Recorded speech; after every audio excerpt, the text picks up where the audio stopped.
nga ak moom boobu ba tey kon jaadu na tey mu rendre le hommage à travers diplôme de reconnaissance bi ak lettre de parrainage bi waaw di la remercier bu baax nag parce que fàttewul dara ci sa diggante ak moom vraiment. Surtout pour les Grands Moulins de Dakar. C'est une belle surprise. Mënoon naa ko woon prévoir avec toute l'équipe des Grands Moulins de Dakar. Mais bon, comme dañ ko improviser rek comme ça, on va essayer de s'initier dans cette improvisation. Donc comme vous le savez, man si opération bi yëpp sama tour moo ci génn, mais mën nañu wax ni que tout ce qui est le patron de l'alimentation animale, c'est monsieur Dialigué Baldé ici présent. Voilà, donc Baldé moom c'est vraiment celui qui s'occupe de tout ce qui est l'unité animale, accompagné ici de Claudine Faye qui est au niveau du marketing. Alors, Coach et moi, c'est vrai que c'est une très grande histoire. Ok, balaa may dugg ci histoire boobu man je pense que yow laa war a ñëkk adresser parole bi yow Sangomar. Pourquoi may adresser parole bi parce que historiquement xam nañu sa position ci marché bi, xam nañu sa position ci liggéeyu maanaam élevage depuis très longtemps. Nit yi xamuñu Matar Seck mais Sangomar lañu xam. Depuis la 2STV, depuis la RTS et depuis les autres chaînes. Tu as travaillé avec les Grands Moulins de Dakar, avec NMA, on va dire tous les sédiments aussi, tous les mastodontes de l'unité animale. Donc, encore pourquoi may insister si yow parce que da nga ubbi la voie pour permettre à d'autres générations de s'initier et de s'intégrer dans le milieu de l'élevage. Si tu étais égoïste ou si tu voulais tout accaparer pour toi, duñu xam Coach, duñu xam X ak Y. Te yow yaay grand bi, yow yaay jiitu, mais malgré ça, suñu la gisee ak Coach, c'est comme si vous étiez des collègues ou bien que vous avez commencé ensemble. Mais il faut que je témoigne sur cette générosité et cette ouverture et grandeur et pour pouvoir laisser les générations futures à venir s'intégrer, avancer un peu dans le milieu de l'élevage. Alors su may gisee ni ngay représenter Coach damay ne mais qu'est-ce qui se passe normalement yow yaa war a toog fële booy ñëw taxaw mais da ngay ñëw sa oyofaay ak sa suufaay nga ñëw ba ñëw vraiment ñëw présenter ko foofu donc yow yaa koy def. Je me permets vraiment de parler de ça parce que bon man j'étais là depuis très longtemps te xam naa univers bi même si je suis un peu effacé là présentement maintenant. Alors pour revenir à Coach, c'est une longue histoire parce que Coach je le connais depuis 2012. On va dire on tourne maintenant, ça fait 10 ans, exactement 12 ans. Et ça c'est depuis là où je travaillais à la Sofiex et il était à EXP. Donc c'est une personne qui a travaillé et qui connaît bien le marché.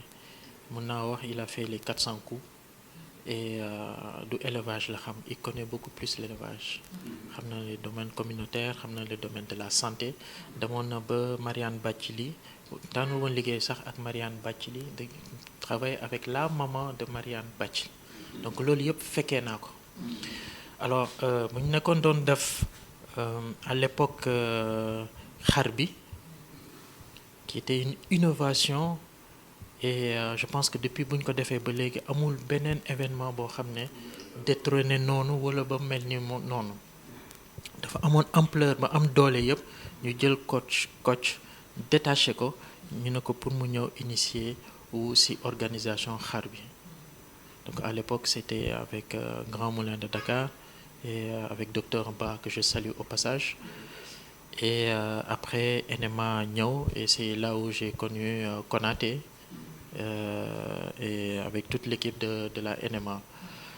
En plus de cela, bon man je peux dire que du début jusqu'à la fin avec mon entreprise que si émission bu ñu doon woowee Tout est bon dans le mouton que je sponsorisais à l'époque avec Sophia et Djongé et les bouillons Djongé. Donc il y avait après le lait Bridel. Et je me souviens, on a fait le tour du Sénégal. Waaw boobu yàgg na woon boobu moom benn oto bu ndaw laa woon, j'étais seul.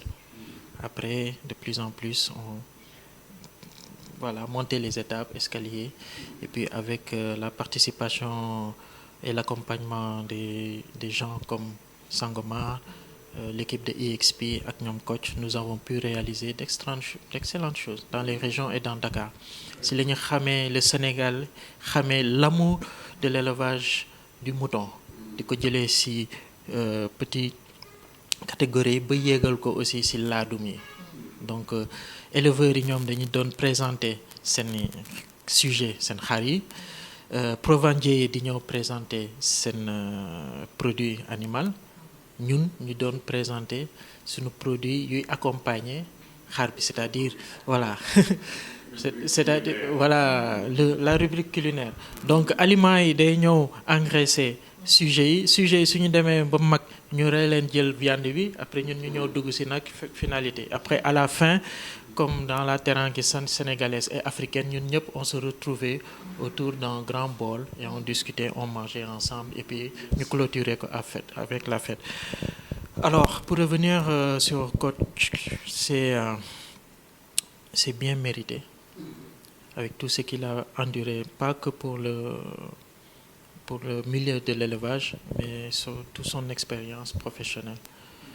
C'est un ami avant tout, malgré que je le vois pas souvent, mais xam naa ni événement bu rëy lay doon.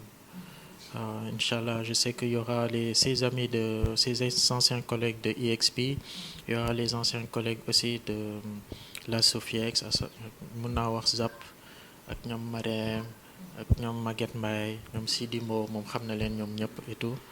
Et vu que j'ai l'honneur d'être un des parrains de cet événement, c'est quelque chose que j'aurais du mal à refuser. Man moom vraiment, en général, je m'efface et je laisse mes collaborateurs directs, dont Dialbé, ici présents, qui nous représentent et qui le fait très bien. Wow. Nous représente très bien les grands moulins de Dakar, et aussi sa participation au niveau de l'élevage aussi. Ñun ñëpp gis nañ ko. Après, pour la date du 5 et du 9, c'est ça? Donc du 5 au 9, on va essayer de le préparer, malgré que c'est quelque chose qui n'était pas prévu, mais pour coach ak seen déplacement bi, on peut pas le refuser.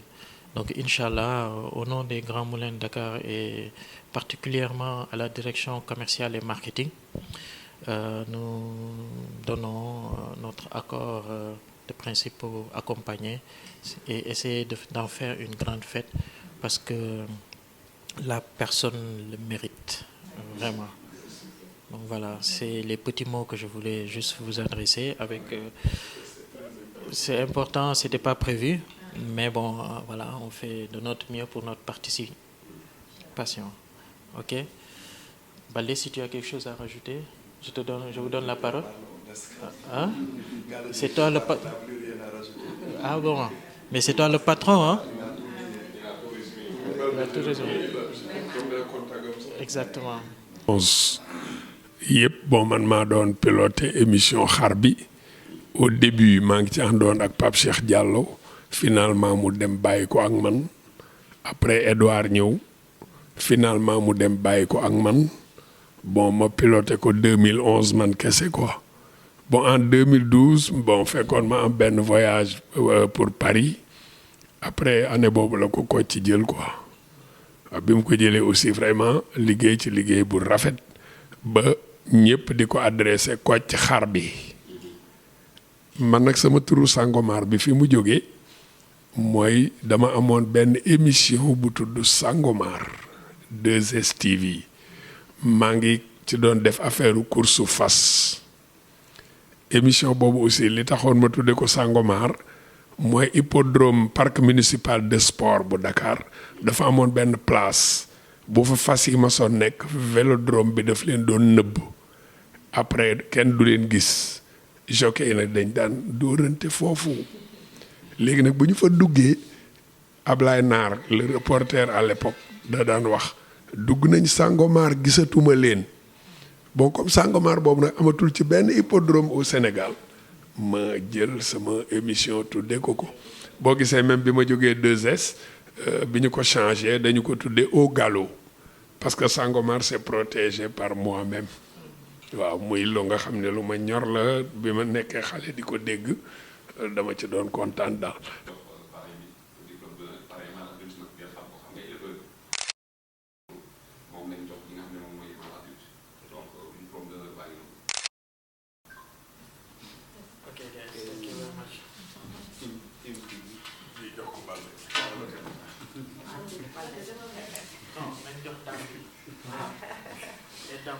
Ok, ñu def parité. waaw.